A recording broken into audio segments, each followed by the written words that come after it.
Así que vamos a abrir Primera de Corintios.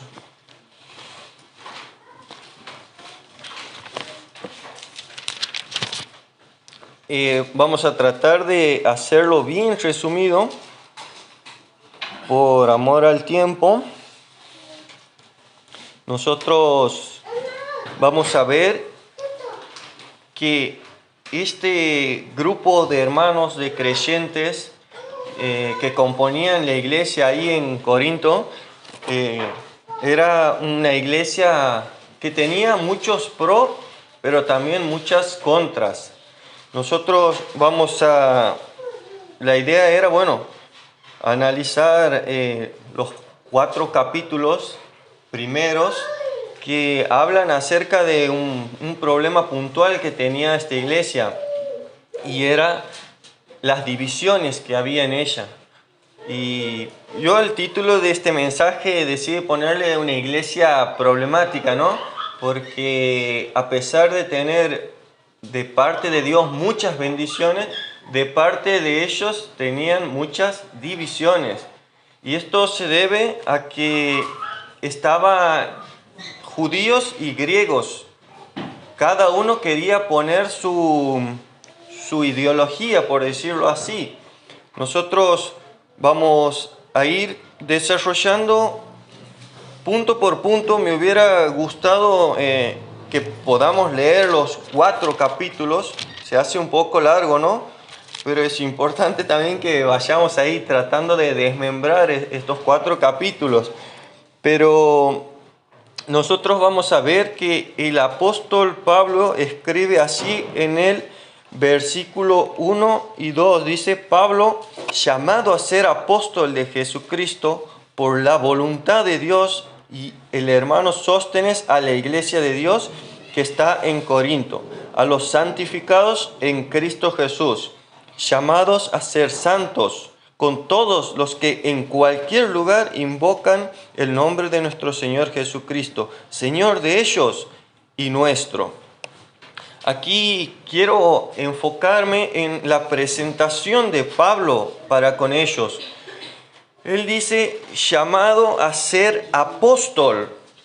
Ustedes van a notar en otras cartas que Pablo se presenta como hermano, como siervo, pero en esta oportunidad lo hace con el título de apóstol. ¿Por qué hace esto? Porque en esas divisiones nosotros vamos a ver que los hermanos ponen en tela de juicio su autoridad. Por eso es que él se nombra con ese título, apóstol, llamado apóstol de Jesucristo por la voluntad de Dios. O sea, es un llamado de Dios para con él, es un llamado personal que el apóstol tuvo. En el libro de Hechos vamos a ver esa historia. Y él hace énfasis en esto, y es importante que nosotros como iglesia podamos reconocer quiénes son los apóstoles, cuáles son los requisitos para el nombramiento de un apóstol, ¿no? Porque hoy vamos a escuchar que hay apóstoles, profetas y las iglesias que se llenan de títulos. Ninguno se hace llamar siervo del Señor Jesús. Ninguno se hace llamar colaborador. Todos quieren tener títulos. Pastor. Se ponen en Facebook también el título de pastor, profeta, evangelista. Y nosotros vamos a ver que el apostolado es un llamado de Dios. Y uno de los requisitos fundamentales es que el Señor Jesucristo haya llamado a esas personas. Por eso vamos a ver que cuando los 11 apóstoles dicen, éramos 12, tenemos que nombrar a uno. ¿A quién nombran? A Matías. Van a ver eso en el libro de Hechos, en los primeros capítulos. Y van a ver que las personas nombran a un apóstol. Pero eso no era la voluntad de Dios. No estaba en los planes de Dios que Matías sea apóstol. Por eso es que vamos a ver más adelante en el libro de Hechos que el Señor Jesucristo hace el llamado al apostolado de Pablo y dice, vos te vas a encargar de ir a predicar a los gentiles. ¿Quiénes son los gentiles? Bueno, nosotros seríamos parte de los gentiles, ¿no? En esa época era a la parte de los griegos, todos los que no eran judíos, para simplificar. Nosotros vemos que es importante saber que un apóstol hoy en día es un falso apóstol, porque en el libro de Apocalipsis también vamos a ver que hace referencia a 12 columnas, y esas columnas son cada uno de los apóstoles. Por eso vamos a ir viendo cómo Pablo va a decir que el fundamento de todo es Cristo. De ahí los apóstoles, y de ahí arriba se va a empezar a edificar, ¿no? Ahora, después vamos a ver en el mismo capítulo 1, versículo 12, dice, quiero decir que a cada uno de vosotros, dice, yo soy de Pablo, y yo de Apolos, y yo de Cefas, y yo de Cristo. Nosotros vamos a ver que el apóstol Pablo recibe la notificación de que hay división en la iglesia, de que hay personas que sectorizan, ¿no? Que arman bandos, que arman equipos y empiezan a decir, yo soy de Javi, yo soy de Ale, yo soy de Claudio, yo soy de Cristian, y se empiezan a separar así, eligiendo un bando y criticando a los otros. Y el apóstol Pablo les dice aquí, no hermanos, eso no tiene que ser así, no es así la cosa. Nosotros todos somos de Cristo. No tiene que haber divisiones, no tiene que haber contiendas, no tiene que haber peleas, porque todos tenemos la misma salvación que viene de Cristo. Ahora, nosotros vamos a poder comparar esto con la iglesia moderna, ¿no? O sea, con la iglesia actual. Porque muchas veces vemos que hay personas que preguntan, che, ¿quién predica el domingo? Pepito. Ah, no, si predica Pepito no me conecto, no voy a la iglesia. Porque hacemos preferencia y nos enfocamos ¿en qué? En las personas. Y no en lo que el hermano puede compartir de la palabra de Dios, que puede ser un instrumento que Dios usa para animarnos o también para corregirnos. Es por eso que no debemos enfocarnos en quién está al frente, quién está a cargo o quién es la figura visible, ¿no? Sino debemos enfocarnos en la palabra de Dios. Obviamente que tenemos que tener nosotros el discernimiento y el cuidado de saber que esa persona está hablando algo bíblico. Debemos tener el discernimiento de saber que esa persona está utilizando bien la palabra de Dios. Nosotros vamos a ver que hay personas que cuando la persona a cargo, llámese pastor o llámese misionero, que generalmente están a cargo de la iglesia, cuando tiene un llamado de Dios y se va a otro lugar y deja la congregación a otra persona a cargo, y vamos a ver que muchas personas dicen, no, me cambio de iglesia, me voy, ya no está X persona y decido irme. Bueno, vamos a ver que ese grupo de personas idolatraba a la persona que está al frente. Y eso no tiene que ser así. Pablo dice esto, que no se enfoquen en quién está al frente, quién enseña, quién no enseña, sino que podamos ser todos de Cristo. Después, más adelante, nosotros vamos a ver, en el capítulo 2 dice, así que hermanos, cuando fui a vosotros para anunciaros el testimonio de Dios, no fui con excelencia de palabras o de sabiduría? Pues me propuse no saber entre vosotros cosa alguna, sino a Jesucristo y a este crucificado. ¿Qué está pasando aquí? ¿Por qué Pablo escribe esto? Bueno, si ustedes en sus casas se disponen a leer estos 4 capítulos, van a ver que había algo aquí que pasaba. Y era que al haber 2 tipos de culturas ahí, estaban los judíos por un lado y los griegos por el otro.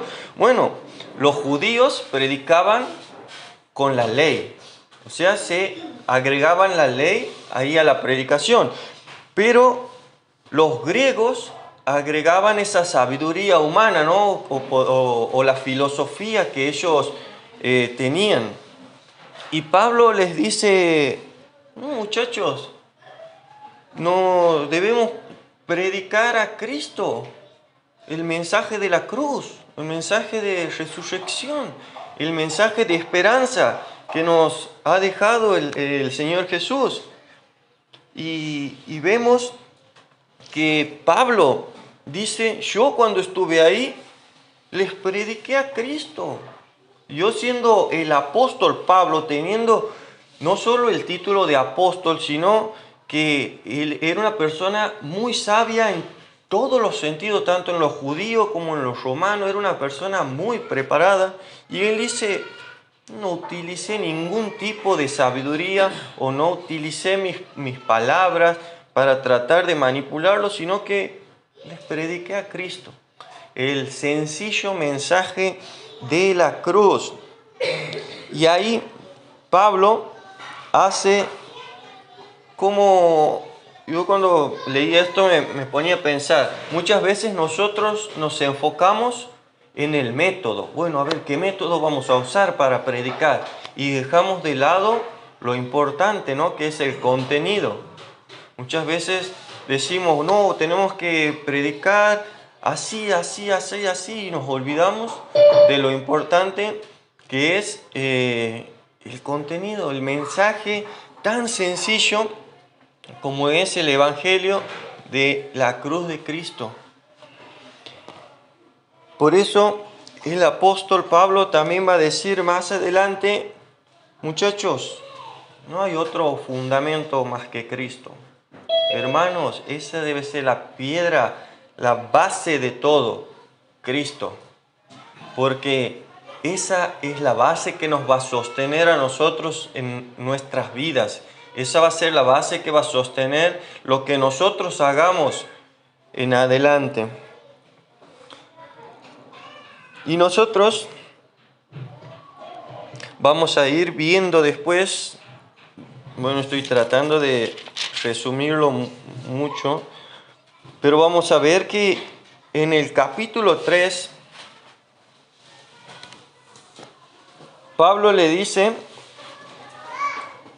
de manera que yo, hermanos, no puedo hablarles como a espirituales, sino como a carnales, como niños en Cristo.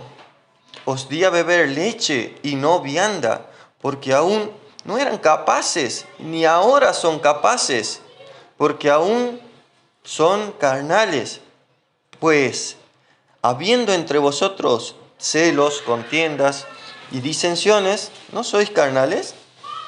Y andáis como hombres, porque diciendo uno, yo ciertamente soy de Pablo, yo de Apolos, ¿no sois carnales?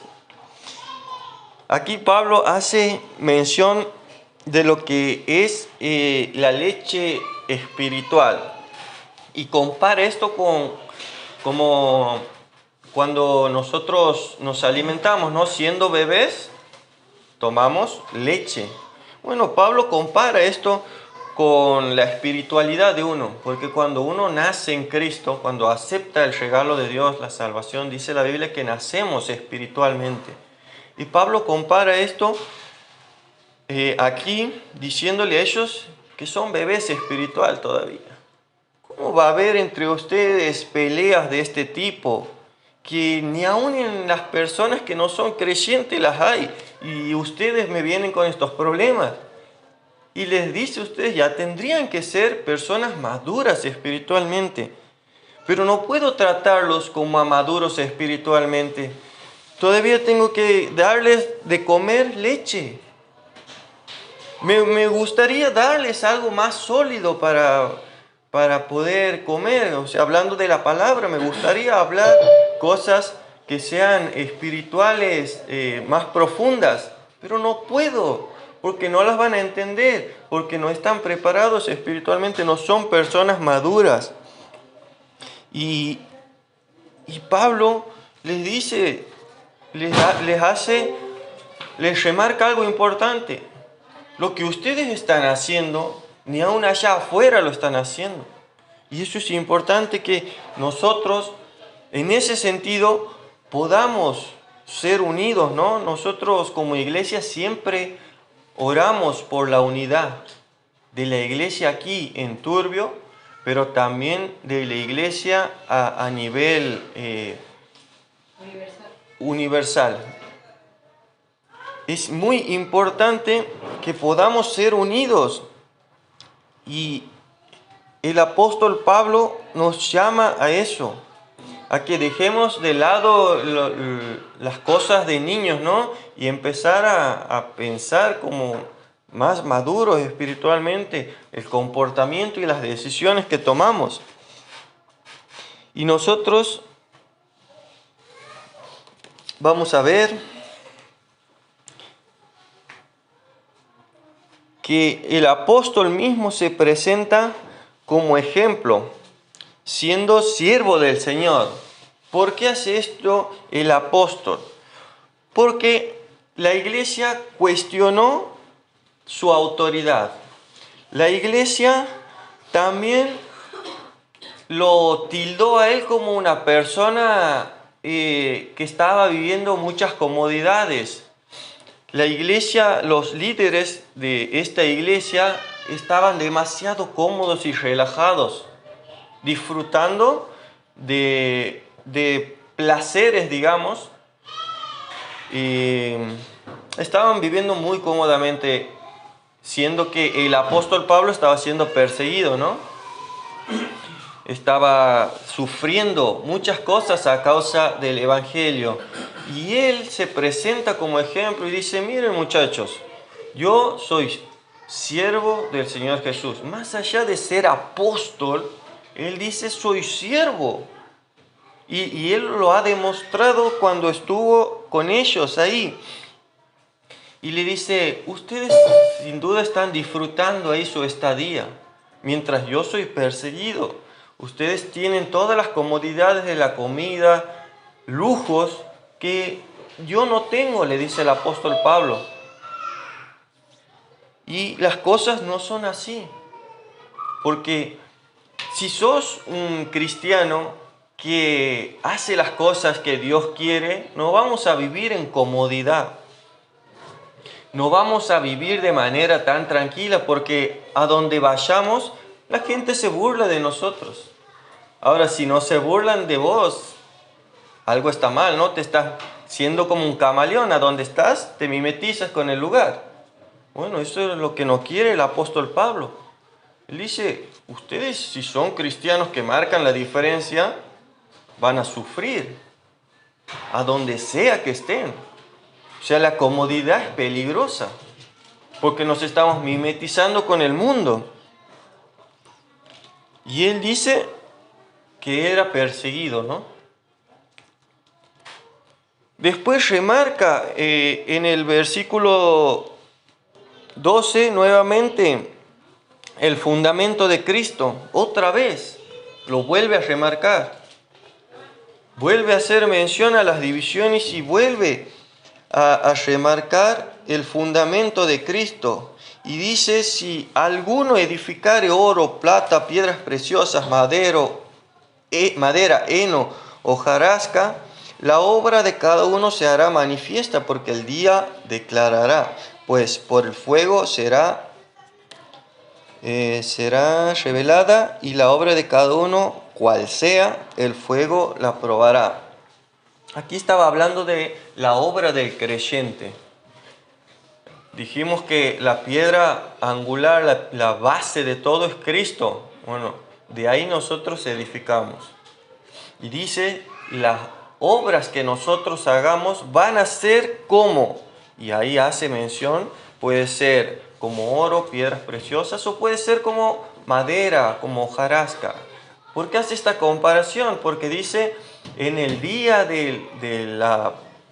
en el que el Señor pruebe la obra de cada creyente en el tribunal de Cristo, esas obras que hayan sido malas o malintencionadas, que se comparan como la madera, el heno, van a ser quemadas, van a ser destruidas y va a quedar cenizas. En cambio, si nuestras obras son genuinas, si son obras las que Dios aprueba, dice que van a permanecer, van a pasar la prueba de fuego y se van a comparar con el oro, las piedras preciosas y todas esas cosas que menciona aquí, ¿no? Y es importante que evaluemos nosotros la intención de nuestras obras. Al momento de hacer algo, ¿cuál es la intención de tu corazón? Y que esa obra sea de bendición al otro, ¿no? Que pueda ser tal cual Dios dice. Después nosotros vamos a ir viendo que el apóstol Pablo hace mucho énfasis en esto, ¿no? En las divisiones, en el fundamento que es Cristo, y va a hacer énfasis en que el servicio a Dios es sufrido. El servicio a Dios implica que no hay comodidad. Porque si la palabra de Dios no nos incomoda, o no le estamos prestando atención o estamos siendo de corazones duros, de corazones fríos, indiferentes ante la voz de Dios. Y a pesar de todos estos problemas que vamos a ver en esta carta, Primera de Corintios, yo rescato una cosa de todas estas personas, porque vamos a ver que tienen divisiones, que hay pecados de todo tipo, inmoralidad sexual, hay pecados hasta con la comida, hay pecados, habla acerca del matrimonio. Este libro es bastante completo, habla de todo un poco, va a hablar de la resurrección también. Y a pesar de tener tantos problemas, estos hermanos, hay una cosa que yo voy a remarcar de ellos, que voy a destacar y que voy a admirar. Es que a pesar de tantos problemas, ellos pidieron consejo, ¿no? Pidieron consejo al apóstol Pablo. Y qué importante que es el consejo. Qué importante que es tener ese consejero, ese aliado espiritual, ese compañero que te pueda decir las cosas tal cual son.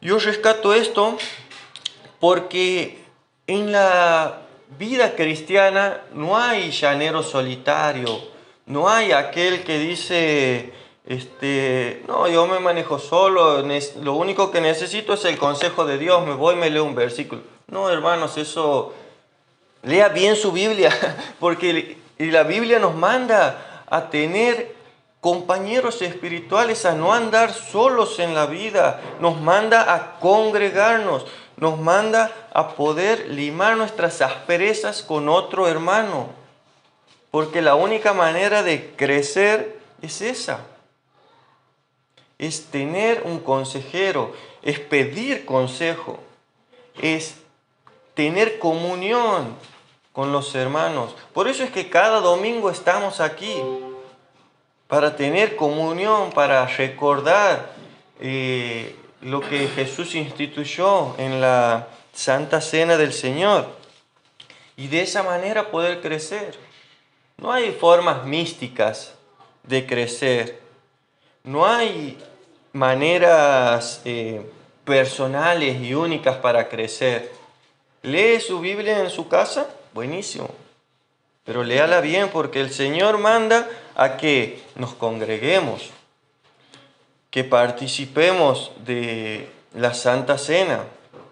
Y si no puede participar de la Santa Cena, por X motivo, estaría bueno que asistan al momento, porque es un momento único, es un momento en el que se medita de la palabra también, se aprende qué es esta institución. Y voy a volver a mencionar esto que es importante, el consejo, ¿no? El consejo es muy importante y Proverbio va a hablar mucho acerca del consejo. Es importante pedirlo a tiempo. En la multitud de consejos se halla la sabiduría, dice. Y a mí lo otro día estaba comparando el presidente, cuántos consejeros tiene, ¿no? Siendo presidente, siendo una persona que no solo tiene la autoridad, sino también la sabiduría, porque es una persona preparada en asuntos de política, en asuntos de leyes, en asuntos de geografía, todo, pero aún así tiene consejeros. ¿Qué me hace a mí más que él para no tener un consejero, no? Nada. Hay que ser únicamente obedientes a la palabra de Dios. Porque de esa manera también nosotros repartimos la carga. Porque el Señor dice en su palabra que debemos compartir la carga los unos de los otros. Muchas veces andamos con cargas difíciles de llevar y es importante tener ese compañero, no cerrarnos, porque ese orgullo espiritual es tan dañino que no solo nos va a dañar a nosotros, sino empieza a contaminar al resto. A donde nosotros nos acerquemos, estamos contaminando. Y lo tenemos ahí, no lo queremos soltar. Es importante que soltemos esa carga y que la podamos compartir con un hermano. Por eso si no tienen ese compañero, ese aliado espiritual, para eso está el pastor. Quizá no es tu compañero espiritual, pero es esa persona que Dios puso al frente para ayudarte, para guiarte, para que vos crezcas, para alimentarte con leche o vianda espiritual. Por eso es importante que nos congreguemos. Eso, mis hermanos, es parte de lo que es la iglesia de Dios. Y esta semana estamos estudiando justamente ese tema en los grupos pequeños de la semana. Se está viendo un poco a profundidad qué es la iglesia, para qué es la iglesia, cuál es la función que cumple, ¿no? Y está bueno que todos sepamos que la iglesia no es este lindo salón que tenemos, sino la iglesia la componen las personas. Las personas componen, pero no cualquier persona. La Biblia dice específicamente que los hijos de Dios son los que componen la iglesia. O sea, aquí este grupo de personas es un pedacito de iglesia, ¿no? A nivel mundial. Nosotros somos una partecita de lo que es la iglesia a nivel mundial. Nosotros representamos a la iglesia. Pero cabe rescatar este dato importante: solo los creyentes, solo aquellos que han aceptado a Cristo en su corazón, solo aquellos que han nacido de nuevo espiritualmente. Por eso es importante el mensaje de la cruz y el fundamento al que Pablo hace énfasis. El fundamento es Cristo. Y si todavía no tienes ese fundamento, si tienes dudas, es momento de que te pongas a pensar, de que reflexiones. ¿Por qué? Porque tu eternidad está en juego. Porque si hoy no tomas esa decisión, mañana puede ser tarde. el infierno te está esperando, porque las personas nacemos con una etiqueta en la frente que dice pase VIP al infierno. Nacemos con pecado, somos pecadores y el pecado nos conduce a ese lugar, al infierno.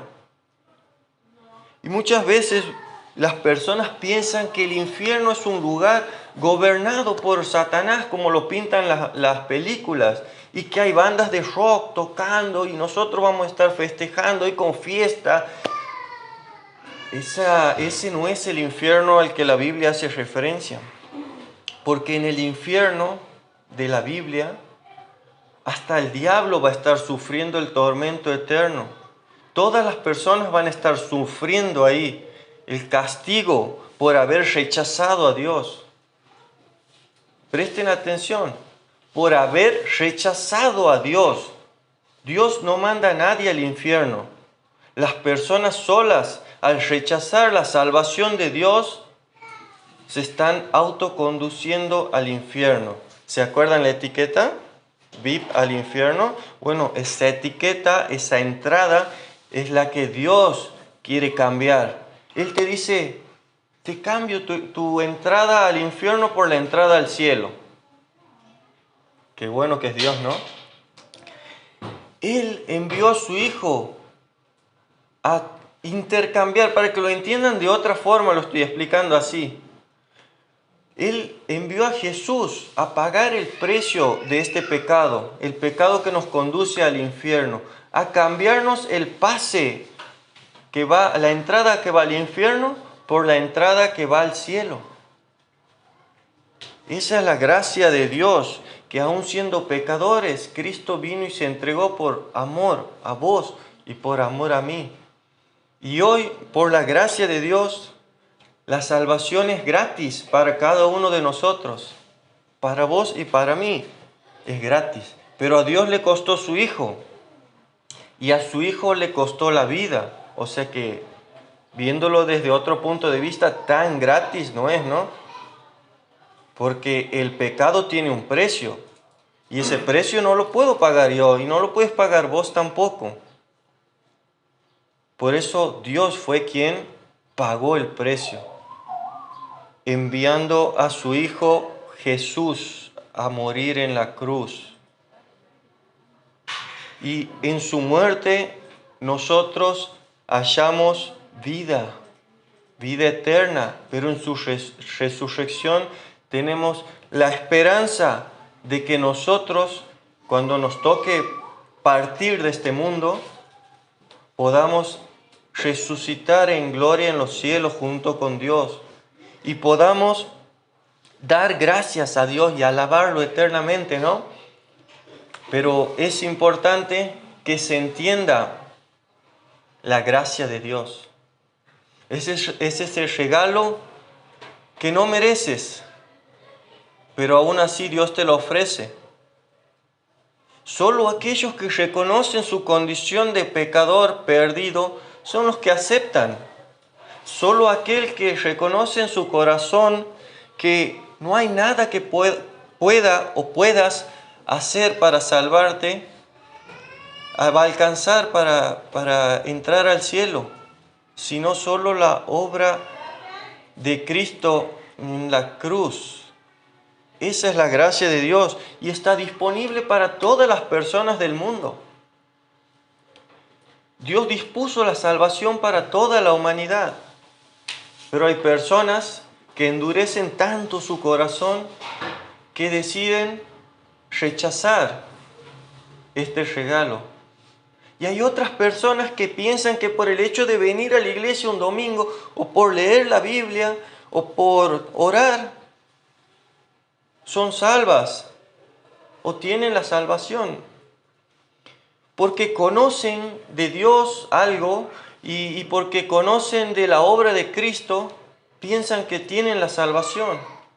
Pero ese es el error más grande que puede tener una persona, que puede cometer una persona, es creer, pensar que es salvo y no serlo.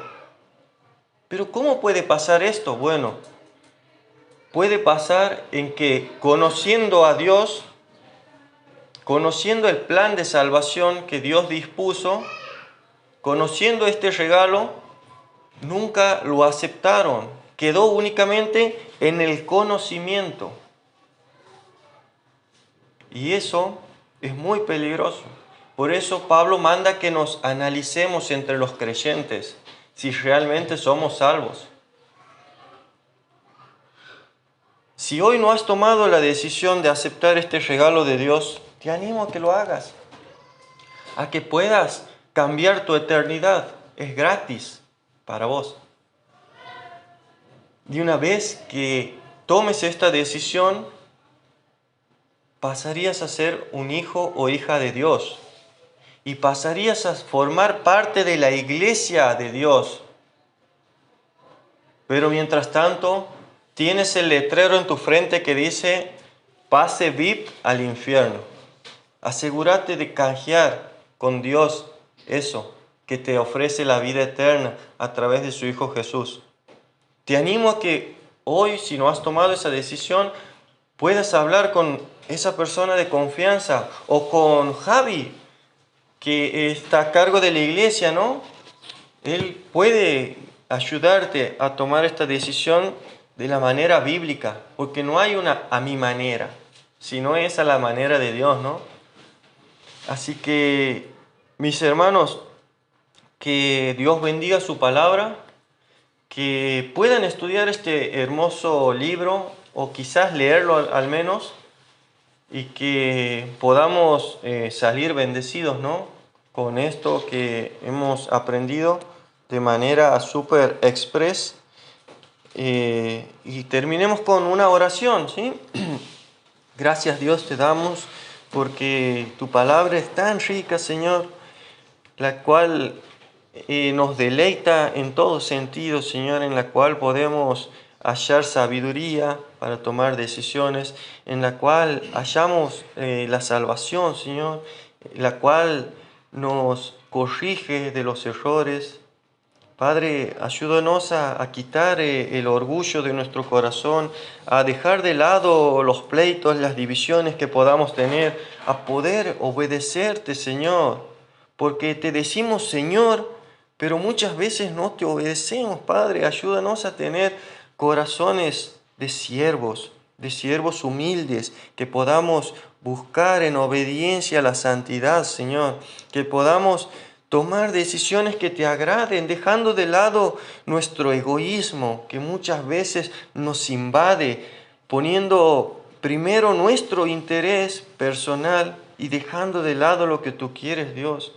Ayúdanos, Padre, a crecer, a poder ser hombres y mujeres espirituales, Padre, que marquemos la diferencia, que nuestro fundamento esté firme en la obra de Cristo y que podamos edificar, como dice tu palabra, con material que no perezca ante la purificación del fuego, sino que permanezca y que podamos presentarte honra y gloria a ti con eso, Señor, con nuestras obras. Gracias te damos, Padre, por tu palabra que nos está instruyendo en este momento, Señor, y nos está confrontando también, pero al mismo tiempo nos reconforta, Padre, porque tu palabra es viva y eficaz, Dios. Gracias, mi Dios, nos encomendamos en tus manos, agradecidos por todo, en el precioso nombre de Cristo.